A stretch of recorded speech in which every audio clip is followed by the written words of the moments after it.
Chapter 5, Going to the Ball. Lucille was sitting in the middle. She whispered real quiet to me and that Grace. Beg for my poodle, she said. You promised, remember? You promised to beg for my poodle. Me and that Grace looked at each other because we didn't actually want to do that particular thing. Lucille poked us. Come on, you promised, she whispered. You promised to beg.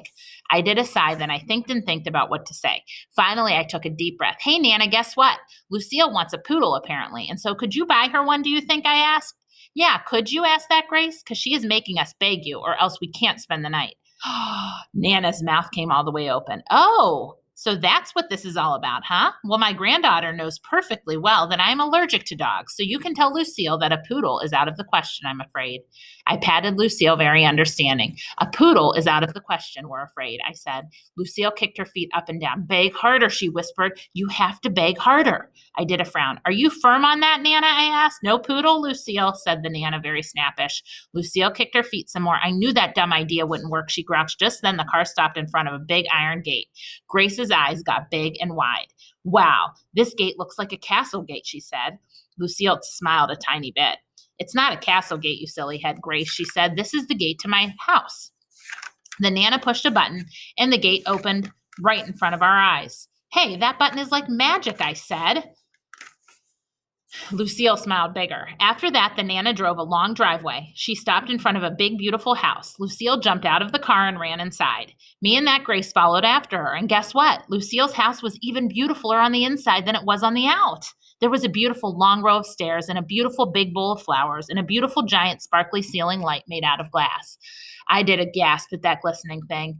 That light takes my breathing away, I said. Lucille skipped all around in a circle. She sang a song loud in our ears. See, I told you I was rich. See, I told you I was rich, she sang. She made that song up, I believe.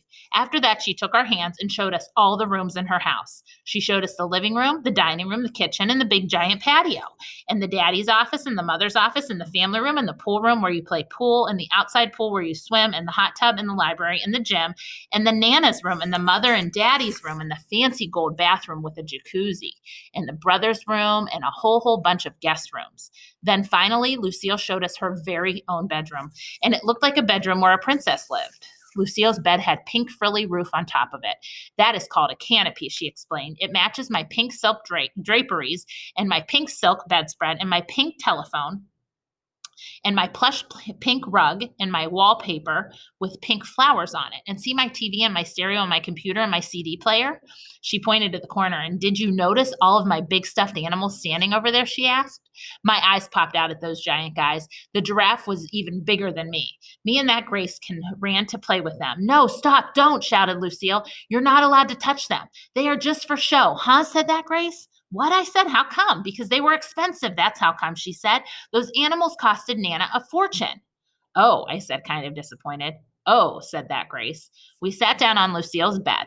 Lucille shouted at us again. Get up, you're not allowed to sit there. That bedspread is just for show. Me and that Grace springed right off of there. Lucille quick smoothed the material with her hand. Don't you two know anything, she said. This bedspread is made out of silk. I told you I'm not allowed to get it soiled. Oh, I said. Oh, said that Grace. After that, Lucille skipped over to her dresser and she pressed a button on her mirror. A million bazillion lights came on. Look at this, she said. This is my very own professional makeup mirror. It is the same kind of mirror that they use for movie stars. My Nana brought it all the way from Hollywood, California. Me and that Grace run to the sparkly mirror. We looked at ourselves in the bright lights. Then we sticked out our tongues and made funny faces. Lucille quick turned it off. It's not a toy, she grouched.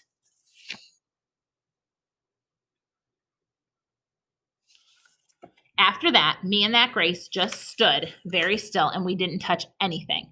This is going to be a long evening, I said, kind of quiet. Only just then, something wonderful happened. Lucille's Nana came in the room and she was carrying a big box of dress-up clothes. I thought you little gals might have some fun with some of my old evening gowns, she said real nice. They're as old as the hills, but they're still quite stunning. Lucille ran to the box, speedy quick. Let's play Cinderella, she said. She pulled out a beautiful sparkly pink gown. gown. I'm Cinderella, she shouted. Then that Grace shoved me out of her way and she run to the box. She pulled out a sparkly blue gown.